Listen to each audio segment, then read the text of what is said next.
आपके ऊपर मिल जाए और इसके ऊपर और भी ज्यादा आपको एडवांटेज मिल जाए तो कैसा है? हाँ जी, हाँ जी, तो कैसा है? आप थक गए ना? बहुत अच्छा।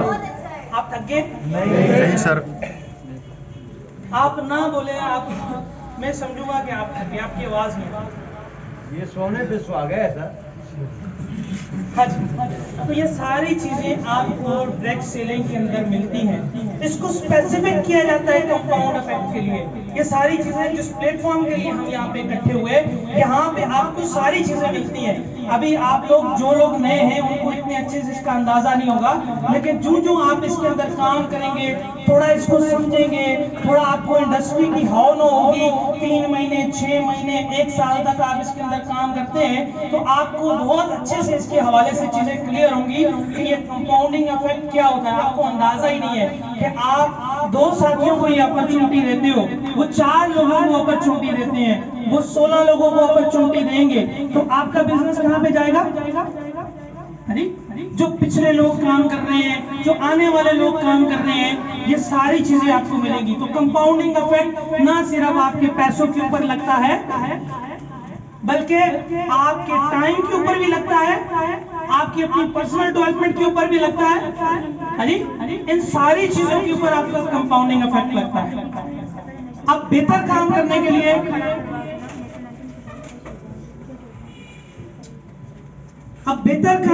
लिए एक चीज तो बहुत जरूरी है कि मेरा नॉलेज बहुत अच्छा होना चाहिए। बात मेरी समझ आ रही है? एक चीज बहुत जरूरी है कि उस चीज के हवाले से मेरा नॉलेज बहुत अच्छा होना चाहिए। ठीक है, अगर आपके पास सिस्टम के हवाले से, प्लान के हवाले से, इंडस्ट्री के हवाले से नॉलेज अच्छा नहीं है, आप किसी को जाके प्लान बताते हैं, किसी को आप ऑफर करते हैं, ये अपॉर्चुनिटी है, लेकिन अगर आप अच्छे तरीके से नहीं बता सकते, जो ऑलरेडी पहले मार्केट में होता रहा, जो ऑलरेडी हमारे यहाँ जैसे कि पाकिस्तान के अंदर जो चीजें चलती रहती हैं, तो उसके माइंड में तो यही है ना कि उसने डेटा माइंड में कौन सा इकट्ठा किया होगा? नेगेटिव डेटा इकट्ठा किया होगा ना। जब आप उसको बताओगे तो उसको क्या मैसेज आएगा? नेगेटिव मैसेज आएगा, तो आपकी मार्केट नेगेटिव होगी। लेकिन अगर आपके पास नॉलेज अच्छा है, आपके पास चीजें अच्छी हैं, जैसे कि भाई अगर आप में से कोई बंदा भी मुझे आगे कोई इनविटेशन करता है, बिजनेस की इनविटेशन करता है, तो मैं आपको कहूंगा कि यार इस तरह तो 10 कंपनियां और भी काम कर रही हैं, 20 कंपनियां और भी काम कर रही हैं, 90 से पाकिस्तान में ऐसा काम चल रहा है, तो आप कैसे कहते हो कि आपका बिजनेस अच्छा है? अगर आपके पास नॉलेज है तो आप मुझे बता सकते हो कि बहुत अच्छा है। मैं आपको कहूं कि इस बिजनेस से आपका तो बहुत बड़ा लॉस होता है, भाई इतना बड़ा लॉस होता है, आप मुझे कैसे कन्विंस करोगे? जबकि आपके बिजनेस के अंदर ये है कि आप इतना खूबसूरत एंट्री है इस बिजनेस के अंदर, इतनी खूबसूरत एंट्री है कि जो कोई कंपनी भी आपको नहीं देती।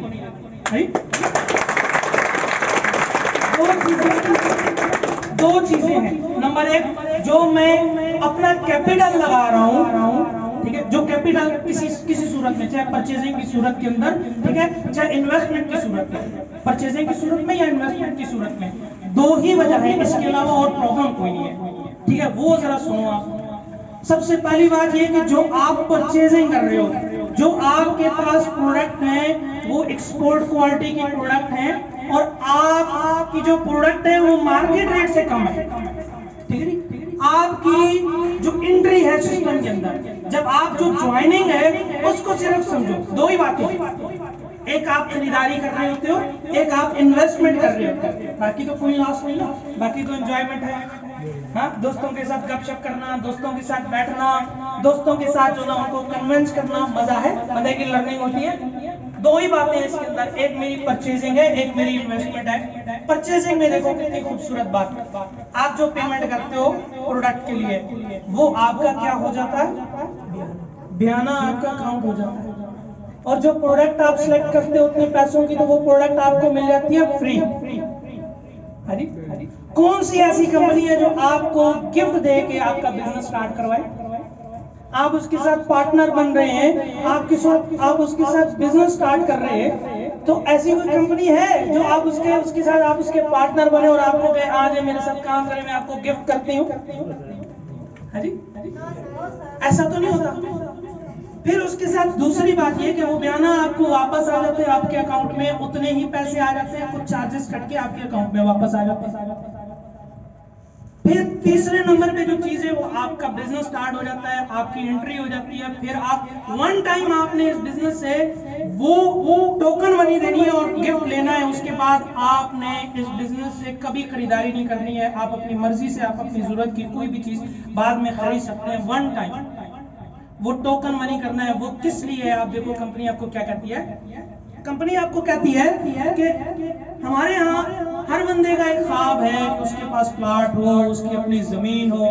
किसी का कोई ऐसा बंदा है जिसका ऐसा ख्वाब नहीं है कि वो प्रॉपर्टी नहीं लेना चाहता? हम सब लोगों का ख्वाब है ना। हाँ, उसमें इतनी कशिश है कि हर बंदा कहता है 5 मरले 10 मरले 1 कनाल का 10 कनाल का मेरे पास प्लॉट मौजूद है। तो हर बंदा चाहता है कि हर बंदा खरीद नहीं सकता। कंपनी कहती है कि जब आपको ये बिजनेस में ज्वाइन करवाऊंगी, कोई वजह तो हो कि मैं आपको बताऊं कि आप प्लॉट खरीद सकते हो। कोई वजह तो बने कि आप इस बिजनेस में आओ और मैं आपका प्लॉट के लिए छोटा सा बयाना अगर करवा दूं तो मैं आपका स्टार्ट करवा दूं और बाद में आप रह के अपना प्लॉट इसमें से ले लें। तो आपका एसेट बिल्डिंग प्रोसेस है और वो टोकन मनी छोटी सी भी 8-9 हजार 10 हजार से स्टार्ट होता है। वो टोकन मनी आपका आपके पास पड़ा होता है और उसके ऊपर एडवांटेज देखें। उसके ऊपर एडवांटेज ये है कि वो अमाउंट आप छोटी छोटी प्रोडक्ट में यूज भी कर सकते हैं। किसी को भी आप अपॉर्चुनिटी दें तो उसके अंदर ये अमाउंट आप यूज भी कर सकते हैं। ये एक तो वो बात है कि जो आप खरीदारी की मैं बात कर रहा था या जो आपकी अमाउंट लगाने की मैं बात कर रहा था। और दूसरी तरफ जो बात है, मेरा सबसे बड़ा नुकसान ना, जैसे कि हमारे यहाँ एक सवाल आ जाए, ये मेरा सबसे बड़ा नुकसान, मैं सबसे बड़े नुकसान की बात कर रहा हूँ। दूसरी बात आपकी आ जाती है वो आपकी इन्वेस्टमेंट है। कंपनी आपको कभी भी पाबंद नहीं करती किसी को जबरदस्ती एक जगह पे आप इन्वेस्टमेंट करो, दूसरी जगह पे आप इन्वेस्टमेंट करो। पब्लिक डोमेन के ऊपर जो प्रोजेक्ट मौजूद है, पूरी दुनिया नहीं पूरा पाकिस्तान जिस जगह पे खरीद रहा है वही प्लॉट आपको देती है, वही सोसाइटी देती है जिसमें ऑलरेडी परचेजिंग चल रही होती है। आप अपनी मर्जी से उन 50-45 सोसाइटीज में से खुद अपना प्लॉट सेलेक्ट करके, वो बैरिया भी हो सकता है, कैपिटल स्मार्ट सिटी भी हो सकता है, खैबर भी हो सकता है, न्यू सिटी भी हो सकता है, इसके अलावा भी जो प्रोजेक्ट हैं आप अपनी मर्जी से जो आपको पसंद आता है वो आप चूज करो। पेमेंट आप सोसाइटी को दो, कंपनी दरमियान में ब्रिज है, आपको वो फेवर के ऊपर, डिस्काउंट के ऊपर वो प्रोडक्ट आपको देगी और आपका बिजनेस स्टार्ट हो जाएगा।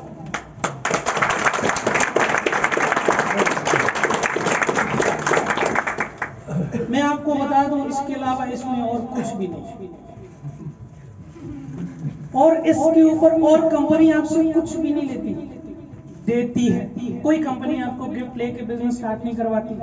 कोई कंपनी आपसे इन्वेस्टमेंट करवाएगी तो कंपनी कहेगी मुझे दो पैसे। होप्स कहती है मैं तो पैसे भी थोड़े को नहीं लेने, थोड़ी इन्वेस्टमेंट इत्थे करनी है, थोड़ा प्लॉट हो गया, तुसी हुण इसनूं बेच दियो, जो मर्जी करो, थोड़ा रजिस्ट्री इंतकाल हो गया, तुसी किसी को गिफ्ट कर दियो, थोड़ी मर्जी।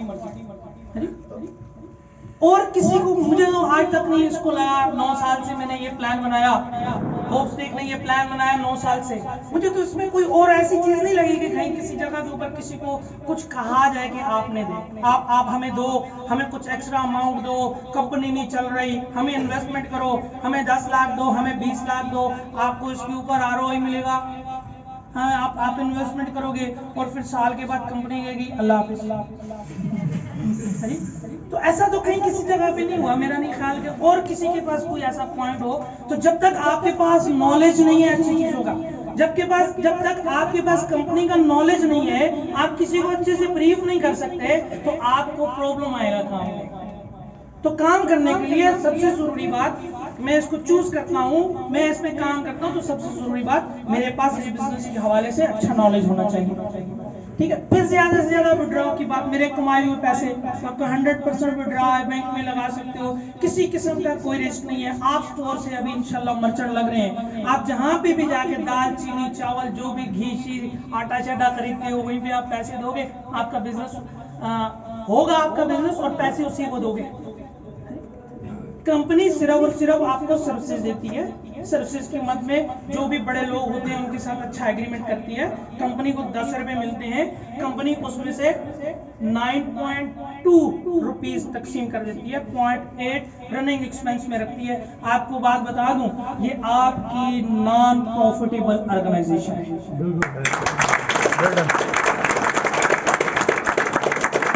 जो है वो आप पे तकसीम कर देती है। ये सबसे जरूरी बात है समझना, ठीक है। तो क्या मुझे अपना कंसेप्ट क्लियर करना है, मुझे इसके हवाले से समझना है, मुझे अपने लिए बड़े डिसीजन करने होंगे। कोई फर्क नहीं पड़ता, टाइम गुजरा होता है, टाइम हमें समझ नहीं आ रही, टाइम गुजरा होता है। दूसरी बात, जब मैं इस बिजनेस को करूं तो उस बिजनेस को मैं ऑन करूं, मैं रिस्पॉन्सिबिलिटी लूं। अरे ये हम क्या करते हैं, अख्तर ज़ैब भाई ने कहा ज्वाइन कर लो, मैंने ज्वाइन कर लिया। अरे लेकिन क्या बस ज्वाइन कर लिया, ना मैंने समझा, ना उन्होंने मुझे ठीक से समझाया। 10वें दिन मेरे से मुलाकात हुई, फिर 20वें दिन मुलाकात हुई, फिर क्या हुआ, फिर मेरी एनर्जी डाउन हो गई। मेरे सारे काम ऐसे ही होते हैं, काम मैंने नहीं किया और फिर मैंने कहा सारे काम ऐसे ही होते हैं। रिस्पॉन्सिबिलिटी लेनी चाहिए, ऑन करना चाहिए, और इस लेवल पे ऑन करना चाहिए कि कुछ भी हो, सिस्टम के हवाले से कुछ भी हो तो मैं डिमोटिवेट तो ना हो। मेरा बिजनेस है, कोई मैं किसी को जाके प्लान बताऊं और कोई मेरे साथ काम नहीं करे और मैं डिमोटिवेट हो जाऊं, कोई बात नहीं, वो मेरे साथ नहीं कर सकता, उसने बिजनेस को अंडरस्टैंड नहीं किया या कोई ऑब्जेक्शन करता है तो उसका हेडेक है ना, मैं अपना बिजनेस क्यों छोड़ूं।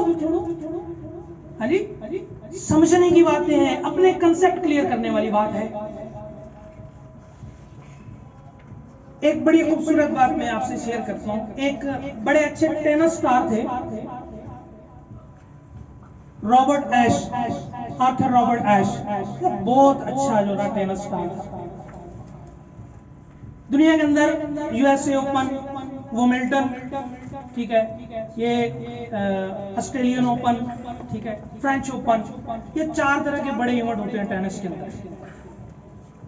किसी का शौक है, कोई खेलता है? अच्छा, मैं फिर कुछ भी बोलना तो समझ नहीं आना।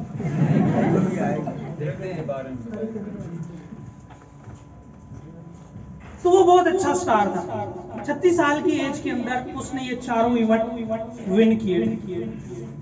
1983 के अंदर बदकिस्मती के साथ उसके साथ ये हुआ कि उसकी हार्ट सर्जरी हुई। 36 साल की उम्र में, बिल्कुल जवान बंदा, उसकी हार्ट सर्जरी हुई, उसको ब्लड लगा, ठीक है, उसको क्या बोलते हैं, एड्स को, HIV, हाँ जी, वो इन्फेक्टेड हो गया। उस वक्त कितनी अच्छी लेबोरेटरीज नहीं थी उस दौर के अंदर कि आप ब्लड को टेस्ट करें फिर उसको ब्लड लगेगा। उसको जो ब्लड लगा वो इतने अच्छे से टेस्ट नहीं हो सका और वो इन्फेक्टेड हो गया एड्स। वो बिल्कुल साइलेंट हो गया, बैक एंड पे चला गया।